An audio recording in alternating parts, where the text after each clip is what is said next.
పవన్ కళ్యాణ్ కానీ, హ్మ్. చంద్రబాబు నాయుడు మిమ్మల్ని ఏమన్నా ఫోన్ చేయడం గాని నేను కలవలేదు. వాళ్ళ ఆఫీస్ నుంచి మామూలుగా చాలా మంది కంగ్రాచులేట్ చేసేసారు. హ్మ్. సో, వర్క్ పరంగా జగన్మోహన్ రెడ్డి ఆఫీస్ నుంచనే అందరి నుంచి అప్రోచ్ అయ్యారు ఆబ్వియస్‌గా. బట్ నేను వర్క్ పరంగానే కలవబోతున్నాను ఎవరైనా గాని. నేను వెళ్లి వాళ్ళకి కంగ్రాచులేట్ చెప్పడం గాని, హ్మ్. నేను జస్ట్ వెళ్లి ఏదో కాఫీ తాగొద్దామని గాని అట్లాంటివి ఏం లేవు. పవన్ కళ్యాణ్ విజయం గురించి అంటే 2 సార్లు ఓడిపోయారు సార్ ఆయన. అవును సార్. ఎందుకంటే తెలుసు మనకు గాజువాక, భీమవరంలో ఓడిపోయారు. ఈ యొక్క గెలుపు మీకు తెలిసిన వాళ్ళందరూ ఏమన్నారు? ఈ గెలుపు పవన్ కళ్యాణ్ యొక్క గెలుపును చూసి.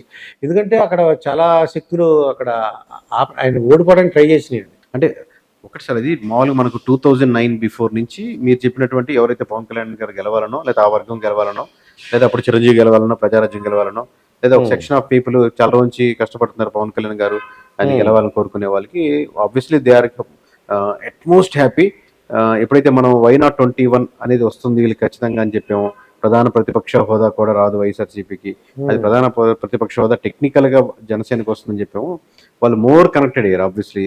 అంత గండాపదంగా వాళ్ళు ఎక్కడో మీమాంసలో ఉన్నప్పుడు వస్తుందా రాదా అని డౌట్‌లో ఉన్నప్పుడు ఒక టక్కన ఒక లైట్ వెలిగితే ఎలా ఉంటది చూడండి. కరెంట్ వస్తుందా రాదా అన్నట్టు.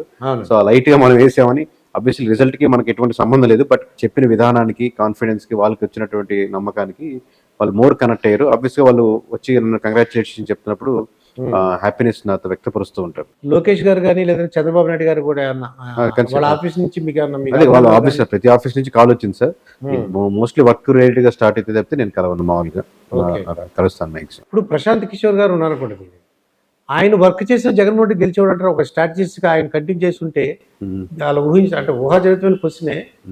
ఒకవేళ స్ట్రాటజిస్ట్‌గా జగన్మోహన్ రెడ్డి గారు కంటిన్యూ చేసుంటే ప్రశాంత్ కిషోర్ గారిని. అంటే చెప్పలేదు సార్. అది ఎప్పుడు తీసుకుంటారనేది, అలా ఆయన ఎటువంటి సలహాలు ఇస్తారనేది ఖచ్చితంగా ఆయనే విభిన్నంగా ఇస్తారు. అదే ప్యాటర్న్‌లో ఇచ్చిండేవాళ్ళా? వాళ్ళు ఇస్తే తీసుకునేవాళ్ళా? అది ఇంకా బెటర్ ఐడియా ఏమన్నా ఇచ్చిండేవాళ్ళా?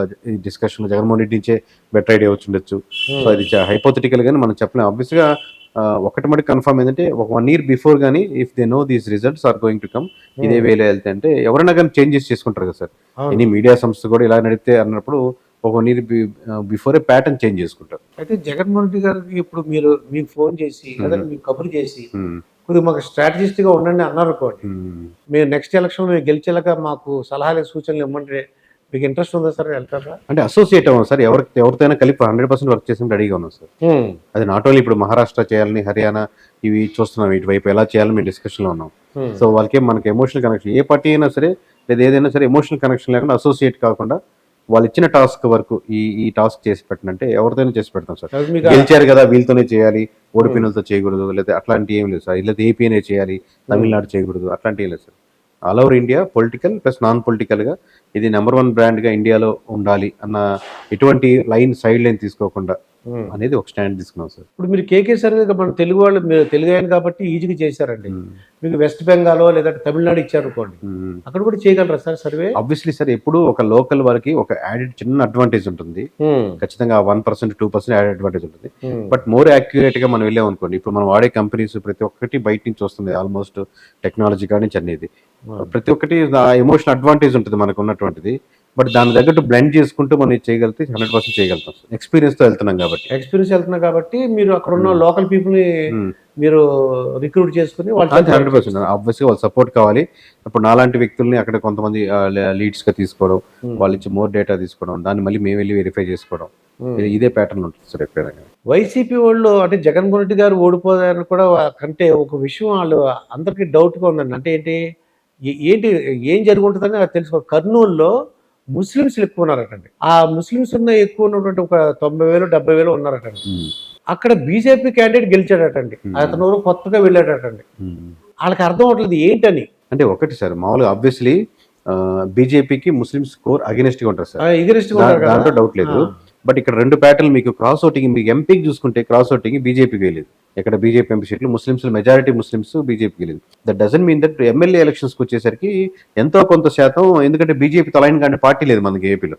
డైరెక్ట్లీ అలైన్ అయిన పార్టీ, ఇండైరెక్ట్లీ సపోర్ట్ చేసే పార్టీలే కానీ ఆబ్వియస్లీ మోర్ ఆర్ లెస్ దానికి సపోర్ట్గా ఉన్నారు. అక్కడ లోకల్గా ఉన్నటువంటి ఇష్యూస్, అక్కడ ఎమ్మెల్యేతో ఉన్నటువంటి ఇష్యూస్, లేకపోతే కూటమి వైపు మొగ్గాలని, లేకపోతే వాళ్ళు కూడా జాబ్ క్యాలెండర్లో జాబ్ ఎత్తుతూ ప్రిపేర్ అవుతున్నాడు అనుకోండి, వాళ్ళు కూడా మొగ్గుతారు. ప్రతి ఒక్కరు మతానికి కులానికి ఓట్లేస్తారు అని కాకుండా ఇంకా వేరే లేయర్స్ ఉంటాయి సార్. ఇప్పుడు రాజధాని ఒక లేయర్ ఎక్స్ట్రా యాడ్ అవుతుంది. అది కులం మతం ఎంత అవుతుంది, ఇది కూడా ఎంత అవుతుంది. కడపలో ఇంకో ఇష్యూ యాడ్ అవుతుంది. అలాగే జాబ్ ప్రిపేర్ అవుతుంది ఇంకో ఇష్యూ యాడ్ అవుతుంది. ఎమ్మెల్యే కొంచెం దారుణంగా బిహేవ్ చేస్తున్నాడు అనుకోండి, ఇంకో ఇష్యూ ఇంకో లేయర్ యాడ్ అవుతుంది. ఓన్లీ ఒక లేయర్ని బట్టి ఓట్ బ్యాంకింగ్ అనేది ఉండదు. అలా ఉంటే మామూలుగా సర్వేస్ కూడా చేయాల్సిన అవసరం లేదు. మామూలుగా డేటా తెప్పించేసుకొని ఏ కులాలు ఏ మతాల వాళ్ళని ఈ కులం ఈ పార్టీకి ఈ కులం ఈ పార్టీకి అని వేసుకుంటే సర్వే కూడా చేసుకోకుండా 1 minute లో చెప్పేయచ్చు. అంటే వాళ్ళ డౌట్ ఏంటి మీరు చెప్పింది నాకు అర్థమైందండి. వాళ్ళు ఏమంటారంటే ముస్లిమ్స్ అందరూ కూడా బీజేపీకి వ్యతిరేకంగా ఎందుకు వేయలేదని అంటున్నారండి. అదే సార్, అది కరెక్ట్ కాదు అంటున్నాను. ఒక మతం correct ఒక కులం అన్ని లేయర్లో పనిచేయదు. కొద్దిగా మనకు ఎంపీ ఎలక్షన్స్ కి పైన ప్రధానమంత్రి ఎవరు అనే దాంట్లో ఫ్యాక్టర్ ఉంటుంది. కానీ లోకల్ ఎమ్మెల్యే వచ్చినప్పుడు కొంచెం మన దగ్గర ఏంటంటే సార్, ముస్లిమ్స్ కూడా కొద్దిగా ఇంక్లైన్డ్ లెస్ అసోసియేటివ్ హిందూతో కలిసి ఉంటారు. అరే బాయ్ మంచి రోజు ఏదో చెప్పు, షాప్ ఓపెన్ చేసుకోవాలి అంటాడు కొన్ని. అతను కంప్లీట్ గా రాడికల్ ముస్లిం స్వభావాలు మన దగ్గర ఏదో పూర్తి నార్త్ బెల్ట్ లో ఉన్నంత ఉండకపోవచ్చు లోకల్కి వచ్చేసరికి. బట్ ఇప్పుడు యూట్యూబ్ రోజు చూస్తున్నారు, అన్ని పిల్లలు ఇంపాక్ట్ పడుతున్నారు కాబట్టి ఆబ్వియస్ గా సెంట్రల్ పార్లమెంట్ ఎలక్షన్స్ కి వచ్చేసరికి వేరే విధంగా ఆలోచించవచ్చు, లోకల్ ఎలక్షన్స్ కి వచ్చేసరికి ఒక రకంగా ఆలోచించవచ్చు. నేను అడిగాను, వాళ్ళు నాకేం చెప్పారంటే జగన్మోహన్ రెడ్డి దిగిపోవాలంటే వాళ్ళు ముస్లిమ్స్ నేను అడిగా ఎందుకమ్మో ఇలాగా చేశారంటే వాళ్ళు చెప్పిన విషయం ఏంటంటే జగన్మోహన్ రెడ్డి గారు దిగిపోవాలి, ఇంకా అవతలు ఎవడున్నా మాకు అనవసరం. అలా ఉండదు సార్. ముస్లిమ్స్ అంతా కలిపి ఒక రోజు ఒక స్టాండ్ తీసుకొని, ఇప్పుడు కర్నూలులో ఉన్న నియోజకవర్గంలో ముస్లిమ్స్ అంతా మామూలుగా బురుజ్ సెంటర్ లో కూర్చొని అంతా మాట్లాడుకొని అలా ఏం ఉండదు కదా. మీరు అడిగిన ముస్లిం మీ ఫ్యామిలీ అలా ఫీల్ అవచ్చు, ఇంకో ముస్లిం ఎప్పటికైనా జగనే రావాలని కోరుకునే ఉండొచ్చు, ఇంకో ముస్లిం మామూలు పవన్ కళ్యాణ్ సపోర్ట్ ఉండొచ్చు, రకరకాలు ఉండొచ్చు. ఒక స్టాండర్డ్ అంటే ఏం ఉండదు సార్. ఇప్పుడు ఈ ఎవరన్నా మీరు మిమ్మల్ని ఫాలో అయ్యి నేను కూడా కేకే సర్వే లాగా సర్వే సంస్థ పెట్టాలనుకుంటే అది ఈజీయా సార్? అసలు క్వాలిఫికేషన్ ఏమి ఉండాలి? సర్వే సంస్థ పెట్టడం easy sir. First of all qualification అంటే మీకు ఎవరు దీంట్లో అంటే ఈ రంగంలోకి రావచ్చు అని కష్టమే సార్, చాలా టైట్ లైన్ ఇది. అట్లా చెప్పి వ్యాస్ట్ స్పేస్ కూడా ఉంది దీంట్లో. బట్ మీరు emotional balance first of all, ఎందుకంటే మీరు వాళ్ళకి ఆ డేటా ఇక్కడ నాట్ ఓన్లీ సెఫాలజీ అంటే ఓన్లీ పొలిటికల్గా వాడే టెర్మినాలజీ, సర్వే అంటే మనం ఇన్ జనరల్గా అన్నిటికీ అన్ని వాడే టెర్మినాలజీ. సో మీరు ఆ ఎమోషనల్ బ్యాలెన్స్ మీకుంటే ఫస్ట్ ఆఫ్ ఆల్ మీరు అర్హులు దీనికి. లేదు నాకు ఒక పార్టీ గెలవాలి, ఒక పార్టీ ఓడిపోవాలి, కులం గొప్పది, మతం గొప్పది, అసలు ఈ ఊరోళ్ళు ఇంత అదేదో ఉన్నానుకోండి, కొంచెం ఏదో ఇంక్లైన్ ఉంటే ఈ పొలిటికల్ సర్వీస్కి మీరు కరెక్ట్ కాదు. న్యూట్రల్గా ఉండాలి మనం. మీరు స్వతహాగా మీరు ఎందుకంటే యాజ్ ఎ లీడ్ మీరే లీడర్, లేకపోతే మీరు రిక్రూట్ చేసుకునే వాళ్ళు పవన్ కళ్యాణ్ అభిమానులు ఉంటారు, బీజేపీ అభిమానులు ఉంటారు, ముస్లింస్. సో వాళ్ళందరినీ మీరే డ్రైవ్ చేయాల్సి వస్తుంది. ఆ ఎమోషనల్ బ్యాలెన్స్ మీలోనే లేదు అనుకోండి, అది ఎక్కడో తేడా కొట్టేస్తుంది. ఇప్పుడు కేతిరెడ్డి గారు ఒక మాట్లాడితే ఏమని చెప్పాడంటే ఆయనంట ఈ ఎలక్షన్ కౌంటింగ్ లో బయటకు వచ్చాడట. బయటకు వచ్చి ఎవరి కాళ్ళు ఆఫీసర్లు అంటే మెజార్టీలు రాసేస్తున్నారంట.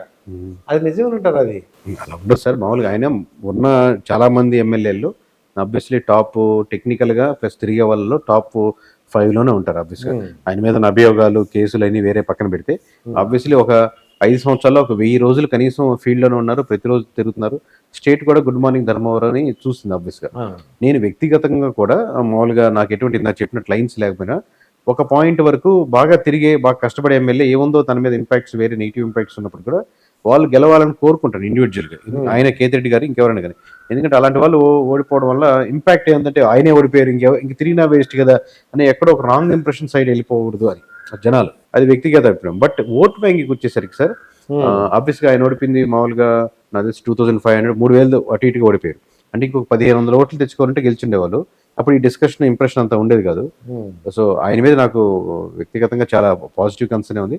బట్ ఆయన తీసుకున్న స్టాండ్స్ ఎందుకు ఇలా జరిగింది అనేది ఆబ్వియస్గా ఏ మనిషికైనా హృదయ విదారకంగా ఉంటుంది. ఇన్ని సంవత్సరాలు ఇన్ని రోజులు తిరిగి నేను ఓడిచ్చేసి వైఎస్ఆర్సీపీ ఓడిపోయిందన్నా పర్లేదు, కానీ నేను ఎందుకు ఓడిపోయాను అనేది ఆ క్వశ్చన్కి ఆయనకి ఆన్సర్ తగలదు. ఆయన క్వశ్చన్కి ఆన్సర్ కావాలంటే మీ ఓట్ బ్యాంకింగ్ 10 to 20% మాత్రమే, 80% పార్టీ ఓట్ బ్యాంకింగ్ ఉంటుంది. సత్యకుమార్ గారు వచ్చారా అసత్యకుమార్ గారు వచ్చారా సంబంధం లేదు. ఒక పార్టీకి ఓట్ బ్యాంక్ వేస్తున్నప్పుడు ఆ పార్టీకి మెజారిటీ మీరు అటువైపుగా మల్లుతున్నప్పుడు, అలాగే 2 కూటములు 2 కులాలు బలంగా పనిచేస్తున్నప్పుడు మీరు ఆ స్థాయిని పుష్ చేయడం చాలా కష్టం. మీరు ఎడ్జ్ దాకా తీసుకొచ్చారు, ఒక 1400-1500 ఓట్లు తెచ్చుకుంటే సరిపోయింది. బట్ ఆబ్వియస్గా 1400-1500 లేదు కాబట్టి ఇప్పుడు నెంబర్ ఆఫ్ క్వశ్చన్స్ నిద్ర పట్టని రాత్రులు ఎన్నో గడపాల్సి వస్తుంది. Maybe will recover from that one.